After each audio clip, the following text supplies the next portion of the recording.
Sa pagdating nga ni Annalyn sa lugar na kung saan naroroon ang kanyang lolo Pepe ay hindi niya nga ito inasahan na ang matanda pala na nahulog sa tulay ay ito na pala ang kanyang lolo Pepe. Agad niya nga itong ipinaalam sa kanyang tatay RJ at sa kanyang tita Giselle. Ayon kay Annalyn, nakita na daw umano nila itong si lolo Pepe at buhay nga daw ito. Agad ngang isinugod ni Annalyn at Doc Lindon si lolo Pepe sa East Ridge Hospital. Masaya nga itong si Obeng at Giselle dahil makikita pa nilang buhay ang kanilang ama. Samantala, ipinaalam nga agad ito ni Doc RJ sa kanyang peking anak na si Zoe. Sinabi nito na nakita na daw umano ang lolo nito at buhay ito. Dito ay nanginig sa takot itong si Zoe at Moira.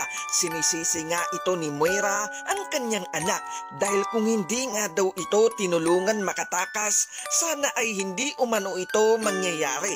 Natatakot na nga itong si Zoe dahil kapag nagising itong si lolo Pepe at sinabi ang katotohanan, panigurado ay makukulong silang dalawang mag-ina. Sa kabilang banda naman, habang patungo na nga itong sina Annalyn sa East Ridge Hospital, ay kinakausap nga ang kanyang lolo na lumaban ito. Nang dumating na nga ito sa East Ridge Hospital, ay kailangan itong operahan ni Doc Carlos, Doc Lindon at sasama nga itong si Annalyn dahil hindi daw umano siya makakapayag pa na wala na siyang magagawa sa kanyang lolo Pepe at ayaw na nga nitong maulit pa ang nangyari sa kanyang ninong Cromwell. Gagawin niya umano ang lahat upang mailigtas niya ang kanyang lolo Pepe. Ngunit nag-aalala naman itong si Doc Lindon na may masamang mangyari kay lolo Pepe at sisisihin pa nito ang kanyang sarili. Kaya naman gumawa ng paraan itong si Doc Lindon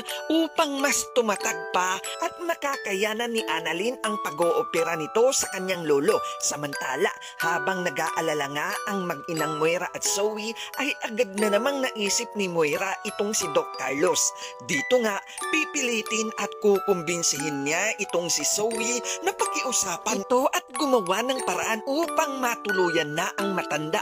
Ngunit natatakot nga itong si Zoe dahil kapag ipinagawa niya daw iyon ay para siya na din ang tumapos sa kanyang lolo Pepe. Kaya naman kung hindi daw iyon magagawa ni Zoe ay itong si Moira ang gagawa ng paraan. Sa tingin nyo, makakaligtas kaya itong si lolo Pepe sa operasyon at masasabi niya sa kanyang mga anak na si Zoe at Moira ang dumukot sa kanya o tuluyan na naman itong maaamnisya dahil sa ginawa ni Moira at Doc Carlos sa matanda. Ito ang ating dapat pang-abangan sa abot kamay na pangarap. Maraming salamat sa panunood.